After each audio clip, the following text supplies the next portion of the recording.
오늘 본문 말씀에는 여로보암 왕이 나옵니다. 북이스라엘에는 여로보암 왕이 두 사람이 나오는데 한 사람은 남북으로 분열될 때 첫 번째 그 북이스라엘 왕이었던 여로보암이 있죠. 느바스의 아들 여로보암이 있고요. 두 번째는 오늘 본문에 나오는 요아스의 아들 여로보암이 나옵니다. 그래서 지금 여기 나오는 여로보암은 그 앞선 여로보암의 아들이 아니죠. 그럼에도 불구하고 구분하기 위해서 여로보암 2세라고 그렇게 부릅니다. 오늘 여기 본문에 나오는 사람은 여로보암 2세입니다.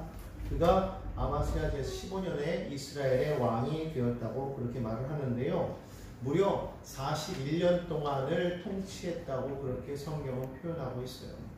41년이면 무척 긴 시간이고 그 당시로 따져서도 무척 긴 시간이 아닐 수가 없습니다.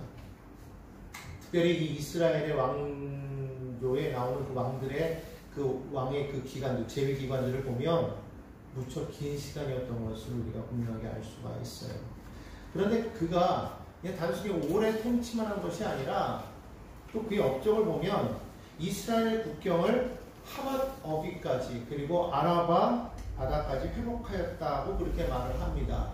이 하맛은 어디냐면은 이 시리아, 즉 다시 말하면 아수르에 있는 속한 곳으로서 아수르의 수도인 다마스커스보다도 약간 위쪽에 있는, 다마스커스가 약간 여러분 볼 때에 이스라엘이 이쪽에 있다면은 하맛이 이 위쪽에 있어요. 그 어귀까지 그 영토를 확장하였던 것을 보게 됩니다. 사실은 그 땅이 원래는 그 길르앗 그리고 갓 지파 그리고 르우벤 지파, 므낫세 지파의 땅이었던 곳이었던데 예후가 죽으면서 아람 왕 하사엘에게 빼앗겨버린 그런 땅이었던 것이죠. 그런데 이제 그것을 회복하는 것을 보게 됩니다. 남쪽으로는 이 아라바 바다라고 말하는데 아라바 바다는 지금으로 말하는 사해 바다를 말합니다. 그러니까 사해 바다, 그러니까 남쪽으로 남유다 밑으로 해서 좀 더 이렇게 밑으로 그 땅의 영토를 이렇게 확장해 나갔던 것을 볼 수가 있어요.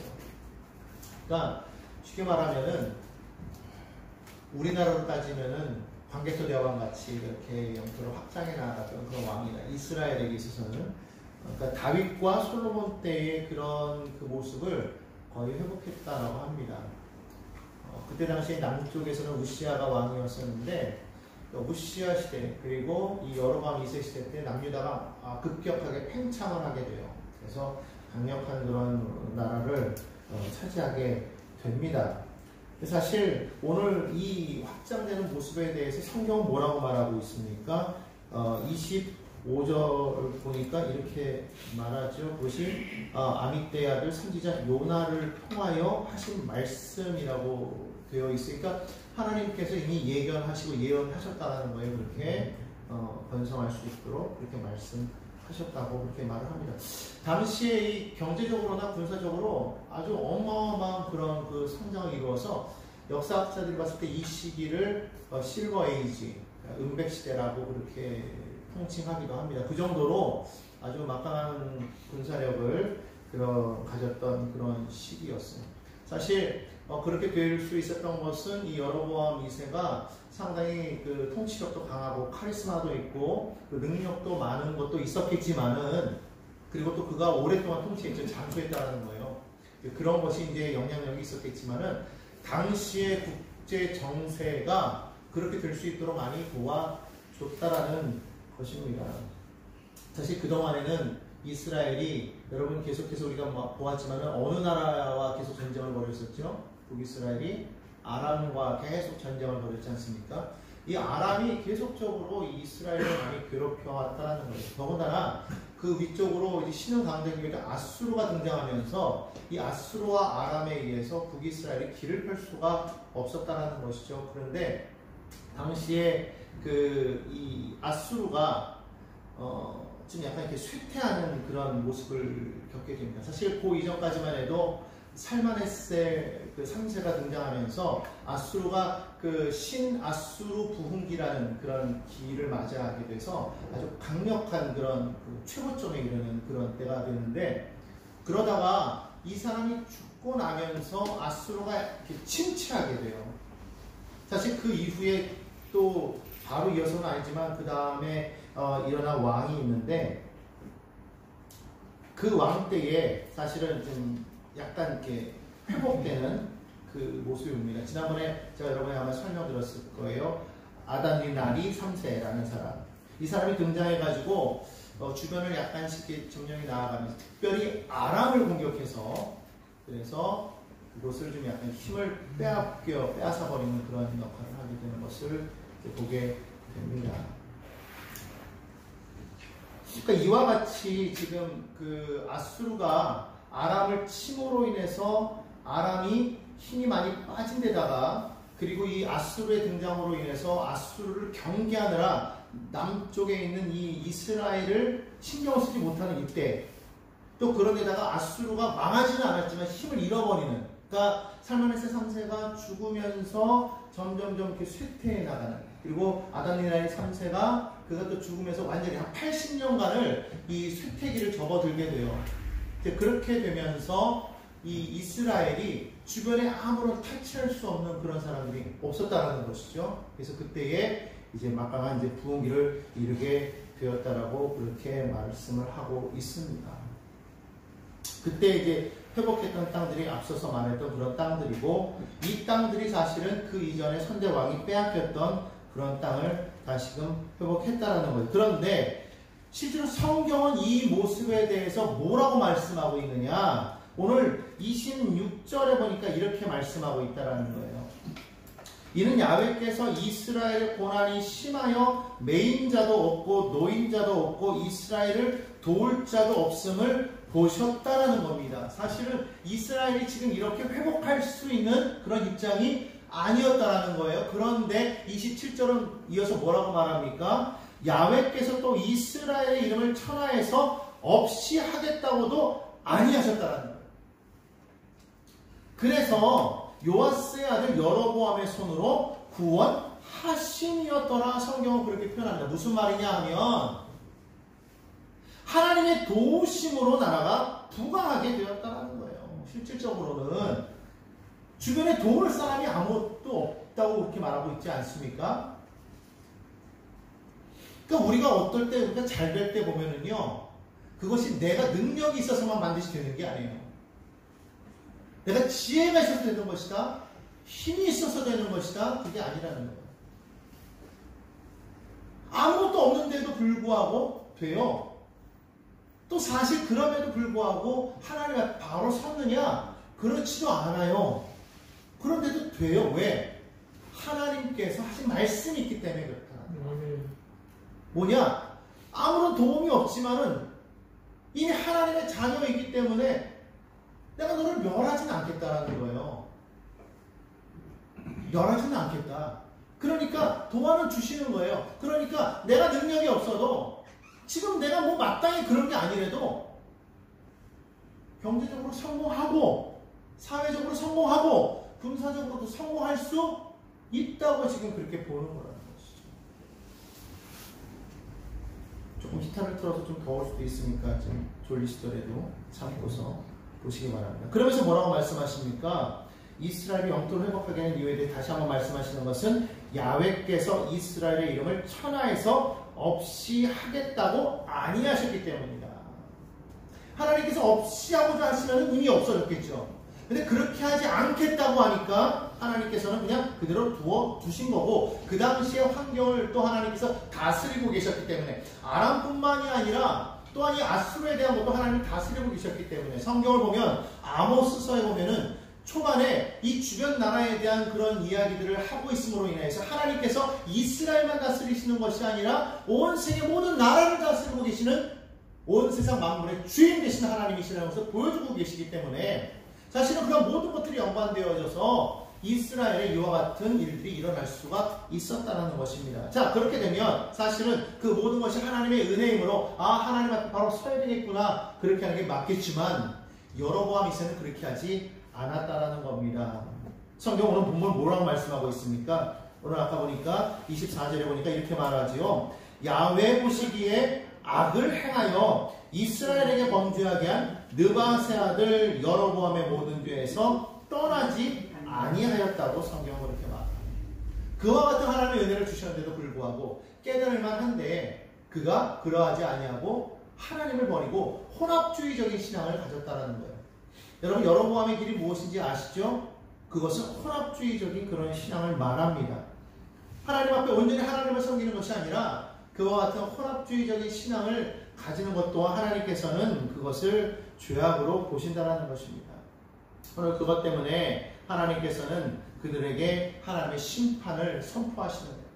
바로 이 시기에, 다시 말하면 이 여로보암 2세 때 이스라엘이 가장 부강한 바로 이 시기에 누가 나타나느냐? 하나님의 선지자들이 나타나기 시작한다는 거예요. 사실은 그 이전에도 선지자들이 있었죠. 아합의 때에도 선지자 누가 있었습니까? 엘리야와 엘리사가 있었죠. 이미 많은 선지자들이 있었지만, 그리고 엘리사는 선지자들을 세워서 선지자들을 배출하지 않았습니까? 그럼에도 불구하고 여기에서 특이점 있는 것은 무엇이냐 하면 바로 이 성경을 기록한 기록 선지자가 드디어 등장하기 시작했다는 거예요. 바로 그가 누구냐 하면은 호세아와 아모스가 등장했다는 겁니다.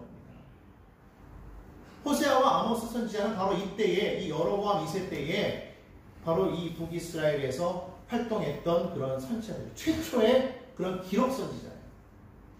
이들이 이제 나타나기 시작했다는 겁니다. 하나님께서 그들을 통하여 무엇을 말씀하십니까? 하나님의 심판을 말씀하셨다는 거예요.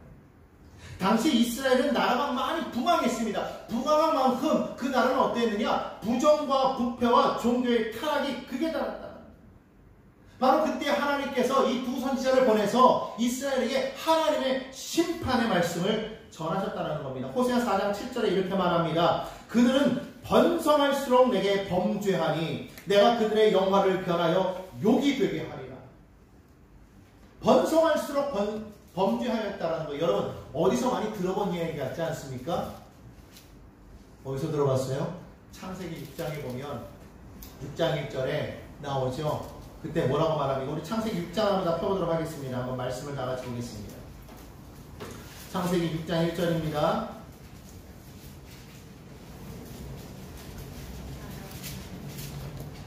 함께 읽겠습니다. 시작. 사람이 땅 위에 번성하기 시작할 때에. 자, 5절 읽습니다. 시작. 야훼께서 사람의 죄악이 세상에 가득함과 그의 마음으로 생각하는 모든 계획이 항상 악할 뿐임을 보시고 땅 위에 사람 지으셨음을 한탄하라. 번성하기 시작하였을 때 뭐가 세상에 관영하였다고요? 죄악이 번성하니까 죄가 오늘 본문에도 호세아 4장 7절에도 뭐라고 말씀하느냐? 번성할수록 내게 범죄하였다. 그러니까 여러분, 우리가 잘 될 때, 번성할 때, 그때 우리는 뭐 해야 되냐? 겸손해야 된다. 그때 더욱더 하나님 앞에 우리가 집중해야 된다. 번성할 때 사람이 타락하기가 쉽습니다. 사실 어느 문제 기도 많이 하죠? 어려울 때 기도 많이 하잖아요.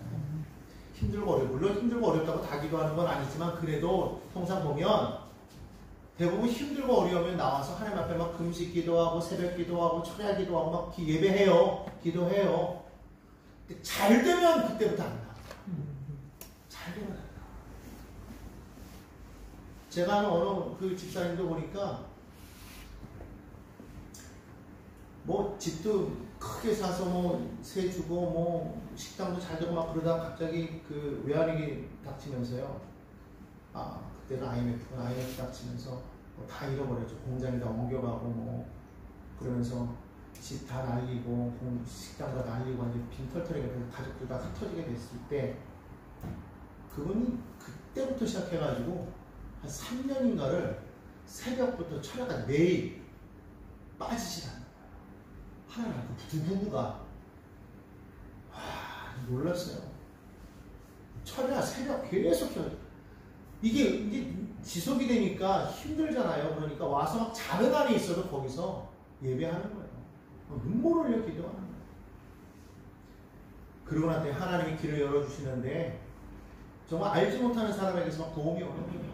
뭐 장소도 빌려주고 사업도 같이 하자고 막 괜히 막 던져주고 그래서 일어나게 하시더라고요.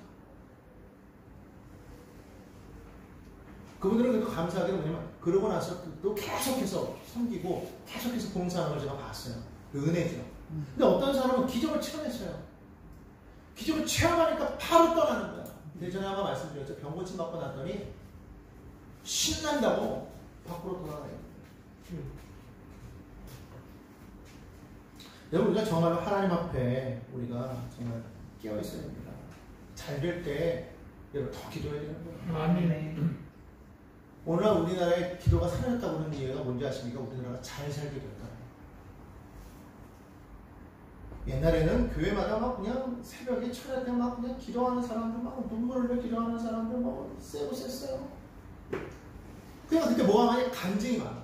그때는 간증이 꽤 있는. 요즘에는요 잘 삽니다. 솔직히 굶어 죽는 사람은 없잖아요. 물론 있긴 있죠. 그렇지만 웬만해서는 먹고는 다 살아. 왜냐면 나라에서 어려운 사람을 도와주기도 하고 그러니까. 문제는 뭐냐? 기도가 사라졌다. 기도가 사라지니까 뭐가 사라지느냐? 간증이 사라졌다. 하나님의 역사가 사라지고 하나님의 능력을 체험하지 못하는 거예요. 여러분, 이 세대가 떠난다고 하지 않습니까? 다음 세대가 떠난다고 해요. 다음 세대가 떠난다는 거에 대해서 사람들은 교회가 뭐를 안 해서 그래, 뭐를 안 해서 그러는데 아니에요. 우리 세대 기도가 사라졌기 때문에. 우리 기도가 있으면은요, 자녀들이 교회를 떠났다가도 돌아오는 거예요.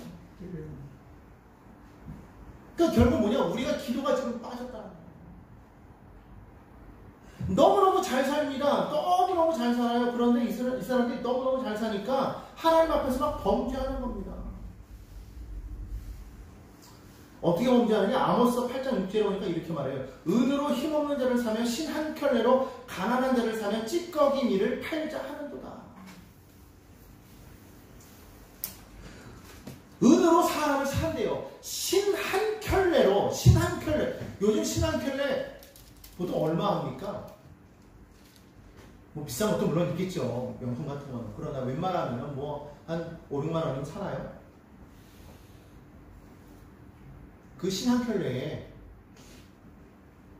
사람을 산다는, 사업한다는 그런 시대라고 합니다.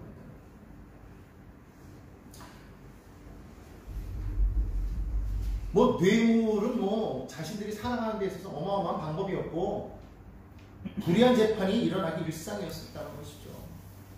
공의가 매몰되어져 버리고 고와 과부, 여기서 말하는 고와 과부라는 건 당시 사회에 있어서 가장 낮은 자들, 가장 힘들고 어려운 자들을 말하는데 그들이 서 있을 수 있는 그런 사회가 아니었다는 거지. 성경 분명히 고와 과부를 불쌍히 여기로 말했는데 그런 사람들이 살아갈 수 없습니다. 극도의 빈부격차가 생겨났다는 것이죠.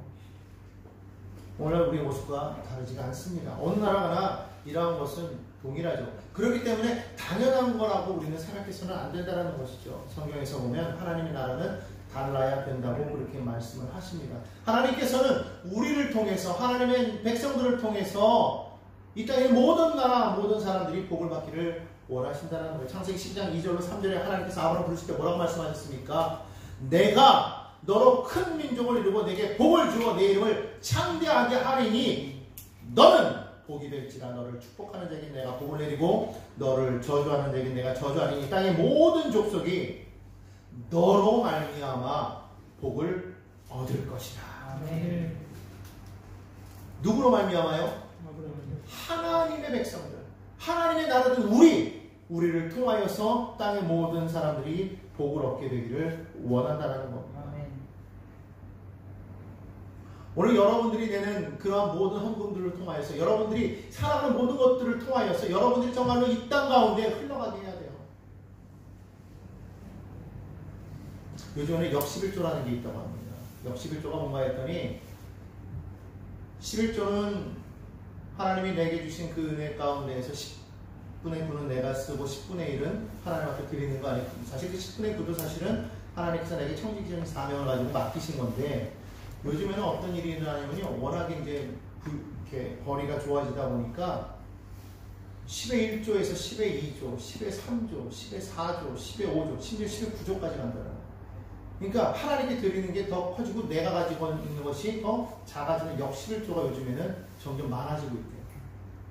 근데 사실 이것이 오늘만의 일이 아니라 옛날에도 그랬다는 거예요.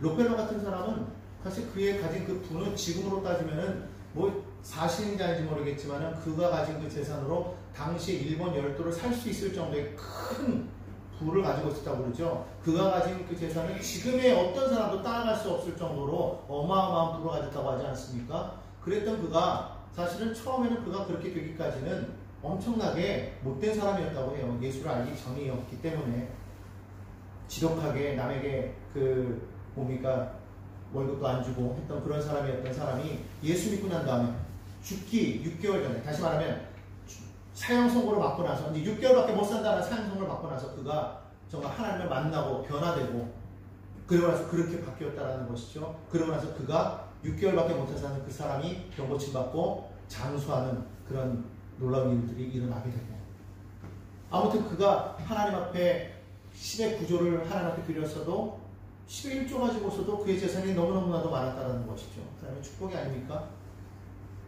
이런 역사가 사실은 나타나야 된다고 저는 생각합니다.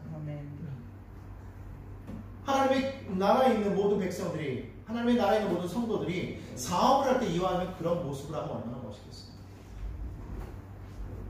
그래서 그러한 그 하나님의 주신 그 축복을 가지고 우리가 그것을 나누고 베풀 수 있다면 사실 그것이 얼마나 큰 은혜가 아니겠습니까?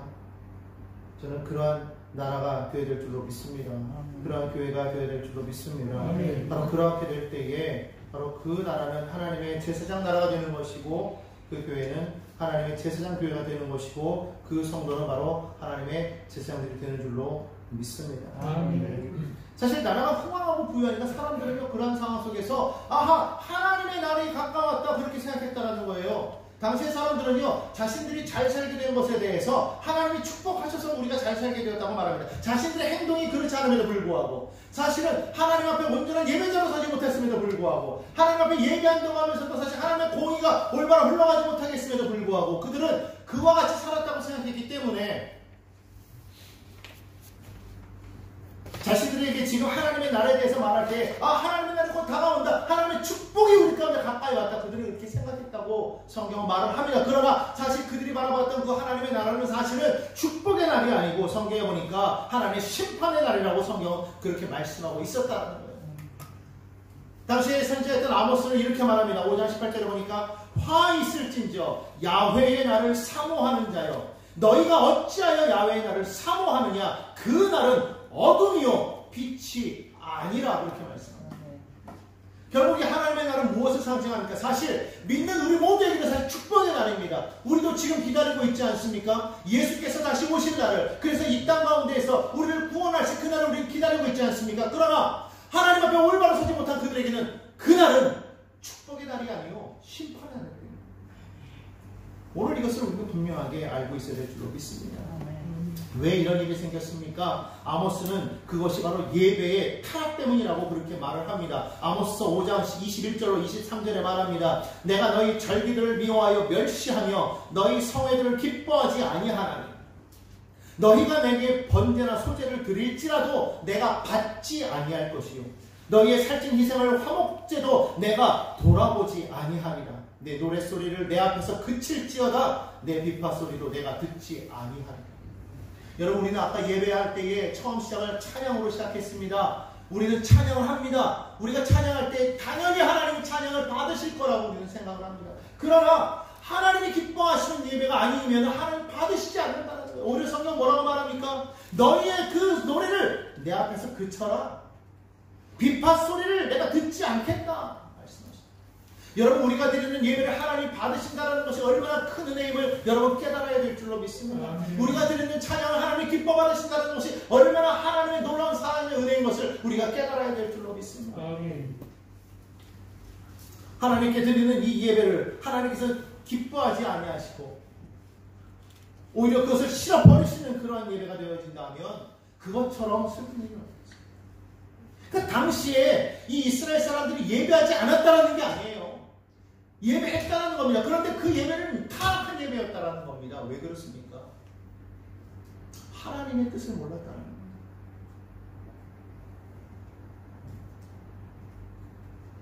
하나님의 뜻을 몰랐다. 이 백성이 왜 망하냐는 거예요. 질이 없기 때문에 망하였다고 성경은 그렇게 말씀하고 있습니다. 그래서 호세아 선지자는 뭐라고 말합니까? 6장 1절로 3절에 말합니다. 오라 우리가 야훼께로 돌아가자. 야훼께서 우리를 찢으셨으나 심판하신다는 것이죠. 그러나 도로 낫게 하실 것이요 우리를 찢었으나 싸매어 주실 것입니다. 야훼께서 이틀 후에 우리를 살리심에 셋째 날에 우리를 일으키시리니 우리가 그의 앞에서 살리라. 그러므로 우리가 야훼를 알자. 힘써 야훼를 알자. 그의 나타나시면 새벽빛같이 어김없나니 비와 같이 땅을 적시는 늦은 비와 같이 우리에게 임하시리라 하네. 아멘. 여러분 우리가 정말로 하나님 앞에 올바로 서지 못하면 하나님의 심판이 반드시 있음을 우리는 기억해야 됩니다. 그러나 기억하십시오. 하나님이 택한 백성들을 하나님이 치시지만 그것은 완전히 버림받는 것이 아니라 다시금 돌아오라는 하나님의 경고의 소리임을 우리는 깨달아야 됩니다. 그러지 않는데도 불구하고 하나님이 그럼 반응이 안 하신다? 내가 이렇게 살아도 뭐 잘 살아보다? 아니에요. 여러분 그것은 하나님께서 우리를 유기하시고 내어버려 두셨다. 저는 그렇게 말합니다. 하나님의 심판에서 가장 큰 심판이 무엇이냐? 내어버려 두십니다. 내어버려 두십니다. 나 너 몰라. 너 누구니? 아예 신경도 안 쓰시는 거예요. 차라리 매를 들고 때리면 부모가 날 사랑하는구나 알죠. 아예 관심도 없어요. 나가는지 들어오는지 밥을 먹었는지 살았는지 죽었는지조차 관심도 없어요. 그게 진짜 심판 아니겠습니까? 이스라엘이 그랬다라고 되어 있어요.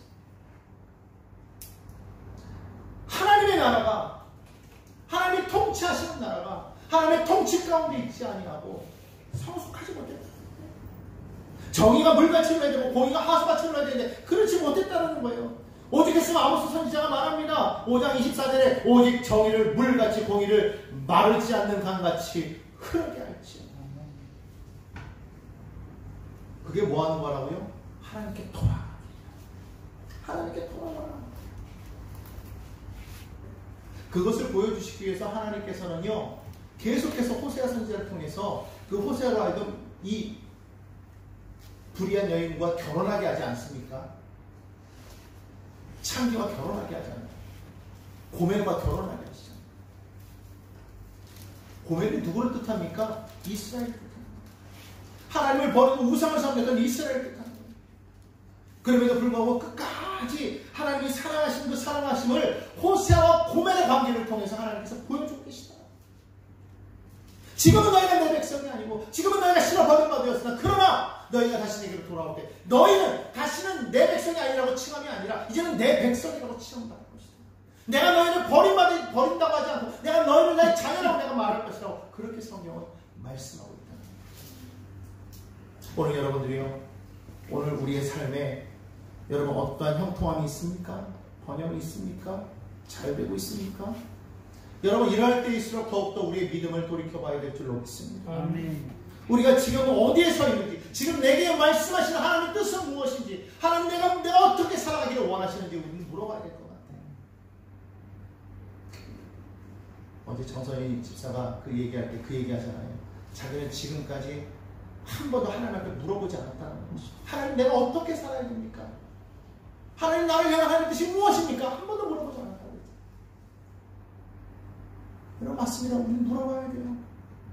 하나님 내가 하나님의 백성으로서 어떻게 살아야 됩니까? 하나님 무엇을 위해서 하나님 살아가야 되겠습니까? 하나님 이스라엘 백성들께서 하나님을 향한 바른 신앙 갖기를 원하셨듯이 오늘 저와 여러분을 향해서 하나님을 향한 바른 신앙 갖기를 반드시 원하시는 줄로 믿습니다. 아멘. 아모스 8장 11절에 말합니다. 주의 말씀입니다. 보라 날이 이를지라 내가 기근을 땅에 보내리니 양식이 없어 주림이 아니며 물이 없어 가람이 아니요 야훼의 말씀을 듣지 못한 기간. 여러분 이럴 때가 오게 된다는 거예요. 하나님 말씀을 듣고 싶어도 더 이상 하나님 말씀을 들리지 않게 된다는 것입니다. 여러분 그때가 오면 늦는 겁니다. 그때가 오면 이미 우리는 버림받는 거예요. 여러분 그 이전에 하나님의 말씀이 들릴 때에 하나님의 말씀이 우리 가운데 외쳐질 때에 여러분 하나님께로 돌아가야 될 줄로 믿습니다. 아멘. 분명하게 기억해야 돼요. 번성한 일대에 왜 하나님께서는 선지자를 보내셨던가? 하나님께서 왜 말씀하셨던가 여러분 기억해야 될 줄로 믿습니다. 하나님의 말씀이 들릴 때에, 하나님의 말씀이 외치는 것 될 때에 여러분 그때 귀를 기울이시기 바랍니다. 그때 하나님께서 나오시기 바랍니다. 멀리 가지 마십시오. 언제 하나님의 종말이 맞지 모르는 것입니다. 언제 하나님의 말씀이 끝쳐버릴지 모릅니다. 그때 돼서 우리가 말씀이 없어서 어디로 가야 될지 모르고 방황해서는 안 되지 않겠습니까? 지금 이 은혜 받을 때요, 지금이 구원의 날이라고 성경 말씀하고 있습니다. 우리가 지금 예수께로 돌아와야, 지금 예수 앞에 나와야 반드시 하나님의 그 놀라우신 구원의 은총 속에 우리는 거하게 되는 줄로 믿습니다. 우리나라가 지금 그 어느 때보다도 좋은 때를 살아가고 있고 잘 살고 있습니다. 물론 지금 너무나도 어렵지요. 근데 그건 전 세계적으로 마찬가지 아닙니까? 얼마 전에 뉴스에 보니까 세계 6위의 경제력이었던 프랑스가 지금은 너무나도 고물가에 지금 막 시위를 하고 있어요. 못 살겠다라는 거예요. 우리나라도 마찬가지죠. 잘 살고 있다고 하지만 지금 얼마나 힘듭니까? 얼마나 많은 물가가 올라가고 사실은 수입은 없고 물가는 올라가고 살아갈 수 없는 그런 상황 아닙니까? 그러나 그럼에도 불구하고 사실 우리나라의 전반적인 모습을 보면 발전하고 있습니다. 근데 이 번영의 때에 자꾸 세상을 보십시오. 얼마나 많은 사건과 사고가 일어나고 있습니다. 얼마나 많은 문제들이, 얼마나 많은 범죄가 지금 일어나고 있습니다. 무엇을 뜻합니까? 우리는 이 번영의 때에 우리는 다시 한번 하나님의 말씀으로 돌아갔습니다. 정말 우리가 이 시대를 향해서 우리가 어떤 모습으로 서야 될 것이며 정말 우리는 이 시대 가운데서 우리가 어떻게 하나님의 말씀을 전해야 될 것인가를 우리는 분명히 기억해야 될 줄로 믿습니다. 그러지 아니하면 망하는 거예요. 이스라엘 보십시오. 여로보암 때에 다윗과 솔로몬 시대 그 놀라운 번영을 이루었던 이 이스라엘이 불과 40년 뒤에는 멸망하고 말아요. 멸망하고 말아요. 이 여로보암 때 돌아왔으면 되었을 텐데 돌아오지 않고 그가 결국 끝까지 하나님을 떠나버리니까 어떻게 합니까? 여로보암 이후에 그의 아들 스가랴가 왕에 오르지만 6개월 만에 살해당합니다. 그리고 살룸이라는 사람이 왕이 됐는데 그 사람도 역시 한 달밖에 왕을 통치를 못해요. 문하임이라는 사람에 의해서 살해당합니다. 계속해서 왕조가 바뀌어요. 왕이 바뀝니다. 여로보암 이후에 불과 40년 만에 그 나라는 패망하고 여러분 오늘 우리가 지금 형통하여도 그것이 끝까지 형통할 수 있으려면 우리는 하나님의 말씀 앞에 우리는 나가서야 될 줄 믿습니다. 하나님만이 우리의 구원주요 하나님의 말씀 속에 우리가 거하여 있을 때 우리가 받은 그 복이 진정한 복이 되는 것이고 하나님을 우리의 복의 근원으로 삼을 때 하나님께서 우리를 통하여서 하나님께서 흘러넘치게 하는 놀라운 복을 더하여 주실 줄로 믿습니다. 아멘. 여러분 아무쪼록 여러분 우리 가운데서 기도가 사라지지 않게 하십시오. 여러분 우리 가운데서 예배가 끊어지지 않게 하십시오. 어떠한 상황 속에서도 어떠한 순간에 와서도 하나님과 다른 것을 딱 놓고서 비교하거나 우선순위의 경험을 하지 마십시오. 하나님밖에 다른 어떤 것을 우리가 그 자리에 놓는다는 것은 주의해야 돼요. 하나님 앞에 예배자로 설 때 그것은 목숨같이 지켜야 되는 겁니다. 그것이 되려면 우리의 삶 자체가 예배가 되어야 되는 것이고 내 삶 속에 함께 하시는 하나님과 날마다 동행하는 그런 삶을 살아가야 되는 거예요. 그것이 안 된다면 우리의 삶은 정말 비극적인 삶으로 나아갈 수도 있습니다. 바로 저와 여러분을 구원하기 위해서 예수님께서 하나님께서 그의 아들 예수를 이 땅에 보내셔서 십자가에 죽기까지 우리를 사랑하셨는데 우리 그 사랑을 잊어버렸어야 되겠습니까? 우리 그 사랑 안에 있어야 되잖아요. 그 사랑 안에 들어와서 정말 예수 아니면 나는 살 수가 없습니다. 내가 지금 부유하든지 아니면 내가 지금 가난하든지 내가 지금 형통하든지 아니면 내가 정말 뭔가 아무것도 안 되든지 내가 좀 건강하든지 아니면 내가 정말 병약하든지 그 어떤 상황 속에서라도 나는 오직 예수라는 삽니다. 날 원하신 그 하나님, 나를 위해 이 땅에 예수를 보내신 그 하나님의 그 은혜를 가지고 나는 삽니다. 저 십자가의 그 은혜를 가지고 살아갑니다. 나는 날마다 그 은혜 안에 거하겠습니다. 그 말씀 안에 거하겠습니다. 그런 믿음을 가지시고 주님과 동행하며 살아가기를 예수님의 이름으로